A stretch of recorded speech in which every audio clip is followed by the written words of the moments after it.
안녕하세요. 이상튜브입니다. 지난해 10월 미국 방부 산하 국방안보협력국은 대만과 관련된 4건의 무기 수출이 의회를 통과했다고 발표했습니다. 대외 군사 판매 즉 국방안보협력국은 FMS4리 상업 구매가 밀리터리 아닌 미세일즈를 정부가 주도하는 하는 기관으로 이번 대만에 대한 무기 판매는 모두 FMS 방식으로 이루어진다. 참고로 미국에서 FMS 방식으로 무기를 구입하게 되면 미국의 허락 없이는 무기의 분해 및 정비를 마음대로 할 수가 없습니다. 미 의회의 승인을 받은 4건의 금액은 총 41억 7천만 달러이며 우리 돈으로 약 4조 7천억 원에 달합니다. 여기에 더해 지난해 11월 3일에는 MQ-9B 시가디언 해상 무인 정찰기의 대만 수출도 허가되었습니다. 길 4대의 무인기와 각종 지원 장비를 포함한 금액은 6억 달러 6,800억 원에 달합니다. 이것까지 포함해서 대만이 10월과 11월에 FMS로 미국에서 구매한 각종 무기 도입 금액은 5조 3천억 원 이상입니다. 일반적으로 국방안보협력국이 밝힌 금액은 협상 전 가격이며 실제 도입 금액보다는 다소 높게 책정되어 있지만 이걸 감안하더라도 어마어마한 액수라고 할 수 있습니다. 특히 지난 10월에 미 의회를 판매를 허가한 무기들 가운데는 이례적으로 공격용 무기도 포함되어 있었습니다. 대표적인 것이 전투기에 장착되어 지상 및 해상의 목표물을 타격하는 슬램-ER 공대지 및 공대함 중거리 미사일입니다. 우리 공군의 F-15K 전투기에서도 운영되는 슬램-ER은 사거리가 270km에 달하며 1.2m의 콘크리트를 관통하는 파괴력을 자랑합니다. 이와 함께 지대함 형식의 하푼 블록 1 미사일 판매도 허가되었으며 지상형 발사대 100대와 미사일 400발이 포함되어 있습니다.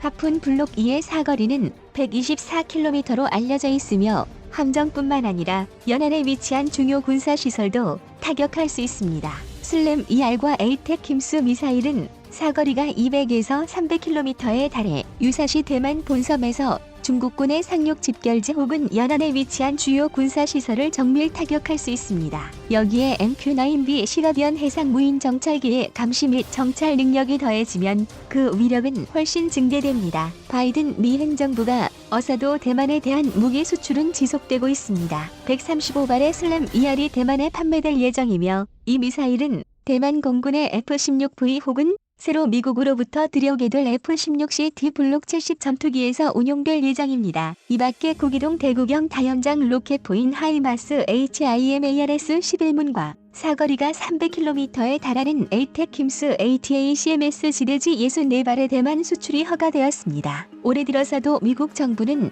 대만의 팔라딘 자주포 40에서 100대 정도를 173억 달러, 약 6,846억 원에 매각하는 군사 판매안을 승인했습니다. 대만이 도입하는 팔라딘 자주포는 신형이 아니지만 실전에서 그 위력과 성능을 입증했습니다. 대만군은 20년 이상 미국제 자주포를 대체하며 2023에서 2025년 사이에 인도바다 배치할 예정입니다. 지금이야 중국에게 벌벌 떨며 미국에서 무기를 수입하고 있는 대만이지만 한때는 군사적으로 뒤지지 않았습니다. 1990년대까지 대만 공군과 해군은 중국군과 비교하면 수에선 뒤졌지만 질에선 훨씬 앞섰습니다. 중국이 대만을 침공하더라도 해상과 공중에서 격퇴해 지상에 발도 못 붙이게 할 능력은 충분했습니다. 그랬던 대만이 2000년대 들어 군사력은 몰락하게 됩니다. 우선 중국의 경제력이 상승하면서 미국과 유럽이 중국의 반발을 살 것을 우려해 대만에게 무기를 팔지 않은 것이 주된 원인이었지만 대만 자체에서도 원인을 찾을 수 있습니다. 전 총통의 전임인 마잉주 총통은 중국과의 관계 개선으로 양국 간 긴장이 완화됐다며 군사비 지출을 GDP의 3%에서 2%대로 떨어뜨렸습니다. 하지만 군사력은 줄이는 것은 한순간이지만 늘리는 데는 시간이 많이 걸립니다. 천 총통 집권 후 양안 관계가 급속도로 나빠지면서 다시 군사력이 필요한데 갑자기 군사비 지출을 늘리는 것은 쉽지가 않았습니다. 중국과의 기간 중의 위기 상황에서 방위비가 줄어든 자신들이 할 대만은 수입는 무기의 범위가 국산화도 줄어들 실패하여 왔습니다. 이 때문에 대만에서는 다시 자강론이 부상하고 있으며 자강론의 대상으로 한국을 종종 비유하고 있습니다. 이와 관련해 대만의 군사 전문 기자인 정가무는 대만 4대 일간지 중 하나인 대만연합보의 칼럼을 기재했습니다.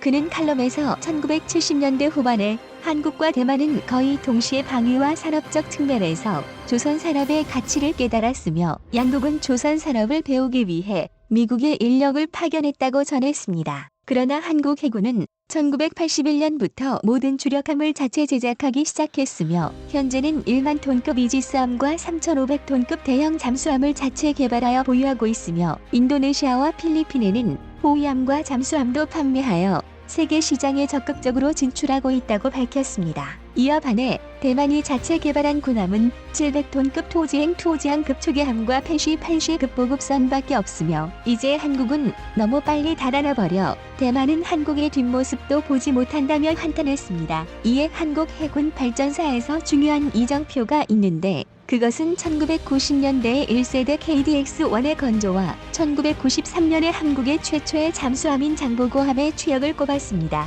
먼저 1세대 KDX-1의 만재 배수량은 3,900톤으로 당시 미국 구축함보다 약간 크고 새로 건조된 구축함 중 가장 작은 규모였으며 1996년에 첫 번째 함정인 광개토 대왕함이 진수되어 1998년에 추역했다고 전했습니다. 하지만 높은 광개토 고장률을 대왕함이 포함하여 추역한 많은 후 설계상의 열악한 내성 문제가 및 원원투의 십승리 시스템에 때문에 원래 계획은 12척의 함선을 건조하는 것이었으나 결국 3척만 건조되었고 나머지 함정은 KDX-2가 인수했다고 전했습니다.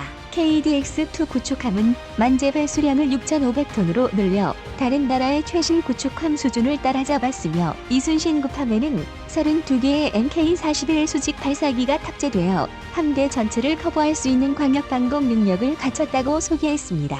이어 대만의 정가문 군사평론가는 대만이 미국에서 구매한 퀴드급 구축함과 한국의 이순신급 구축함을 비교하며 퀴드급 구축함은 미사일의 오프체인 신호를 수신하는 SYL-1 안테나와 장거리 SPS-48E 3차원 레이더를 탑재해 동시에 여러 목표물을 공격할 수 있는 강력한 능력을 가지고 있으며 퀴드급은 만재 배수량 1만 톤급으로 68발의 미사일 탑재 능력도 있어 규모면에서 이순신급 함보다 훨씬 큰 함정이라고 말하며 하지만 이순신급 함정은 수직 발사 방식을 채용하여 기계 고장으로 인해 전체 시스템이 정지되지 않고 일부 발사관은 단거리 ESSM로 교체할 수 있으며 각 발사관에는 4발을 실을 수 있다고 전하고 후기 이순신급 함정에는 한국이 자체 개발한 현무삼 미사일과 홍상어 대잠 어류를 발사할 수 있는 24개의 한국산 KVLS 수직 발사기가 장착되어 있다고 전했습니다. 이후 한국은 KDX-3라는 진정한 이지스함을 건조하여 한국의 보물로 자리매김하고 있으며 한국의 세종대왕급 함정은 만재 배수량이 11,000톤급으로 일본과 미국의 이지스 함정보다 크며 128개의 미사일 수직발 사관을 탑재해 공격력 면에서도 강력하다고 전했습니다. 한국은 세종대왕급 이지스함의 건조로 진정한 대양이군으로 거듭났다고 전하며 한국은 KDX-1의 취역 이후 막대한 톤수와 복잡한 이지스 시스템의 개발과 건조를 위해 한국 방산업체들은 부단히 노력했으며 이러한 면도 안 되는 노력의 결과로 나라로 한국은 할 꼴로 있다고 승남을 전했습니다. 건조하는 잠수함의 개발과 건조에 대해서도 한국은 해외에 수출할 수 있는 몇 안 되는 나라라고 전하며 한국은 잠수함의 높은 기술적 장벽으로 인해 해외에서 이미 검증된 독일 HDW의 타입 209 디젤 전기 잠수함을 선택했다고 밝히며 이후 한국은 독일과 지속적으로 협력하여 현대중공업은 AIP 시스템을 갖춘 1800톤 214급을 건조하여 한국 해군에 인도하였고 한국의 또 다른 조선사인 대우조선해양도 1400톤 잠수함의 판매 승인을 얻어 인도네시아에 3척의 잠수함을 수출했다고 전했습니다. 이후 한국은 잠수함의 독자적인 설계 능력을 갖추어 3,500톤의 도산 안창호급 잠수함을 건조하였으며 이 잠수함에는 한국이 개발한 현무사 SLBM 미사일 6기가 탑재된다고 말했습니다. 이뿐만이 아니라 한국은 강습 상륙함에 이어 2030년대 중반까지 항공모함도 건조할 계획이어서 앞으로 한국 해군은 진정한 대양이군으로 거듭날 것이라고 전했습니다. 반면 대만의 무기개발 프로젝트들은 자주 중단되었고 외교 상황도 한국보다 더 위태롭다고 전하며 이와 관련하여 인터뷰를 싣고 미국의 한국과 대만 해군 대만의 연구분석방위산업센터의 정책을 많이 비교했습니다. 다 소장의 마이 피쿠신 소장은 상황을 당연히 만들어 한국과 대만에 냈다고 전하며 방위산업 정책이 대만은 특정 무기 개발 계획을 너무 쉽게 중단하여 기술의 축적이 어려웠던 반면에 한국은 일관된 정책을 가지고 있으며, 예를 들어 1980년대부터 한국은 자국의 강력한 조선 산업 정책과 맞물려 함정을 자체 건조해왔지만, 초기에는 한국에서 제작한 함정의 성능은 그다지 좋지 않았지만 이후의 경험이 점차 축적되어 함정의 성능은 점점 더 좋아지기 시작했으며, 이제 한국은 항공모함을 건조하기 위해 준비하고 있다고 분석했습니다. 그러나 마이 퓨쿠싱 소장은 한국과 대만의 방위산업 정책과 발전 성과를 비교할 때 객관적인 차이를 고려해야 한다고 강조했습니다. 쉽게 한국은 고할 대만보다 수있어 기반 산업이 군수품을 개발하여 안정적이고 해외의 다양한 한 잘 봐도 해외 수출로 벌어들인 자금으로 다시 자체 개발에 나서는 선순환 구조로 일정 수준의 방위 산업 규모를 유지할 수 있는 가능성이 대만보다 훨씬 크며, 이런 선순환 구조는 한국이 일관된 방식으로 자체 방위 산업을 더 쉽게 발전시켜주지만, 이러한 한국의 조건은 대만이 도달할 수 없는 부분이라고 말하며 칼럼을 마쳤습니다. 앞서 말했듯 1990년대 중반까지만 해도 대만의 해군력은 한국의 해군력을 앞섰으며 중국도 쉽게 무시하지 못하는 수준이었지만, 일관적이지 못한 방위산업 정책으로 무기 개발에 실패한 대만은 지금 어려움을 겪고 있습니다. 국제 정세에 따라 미국은 대만에게 무기를 판매하고 있지만, 이러한 흐름은 언제든지 변화할 수 있어 대만의 언론에서 나오는 대만의 자각론이 성공할 수 있을지 주목됩니다. 이상 마치겠습니다. 시청해주셔서 고맙습니다. 이상 튜브였습니다.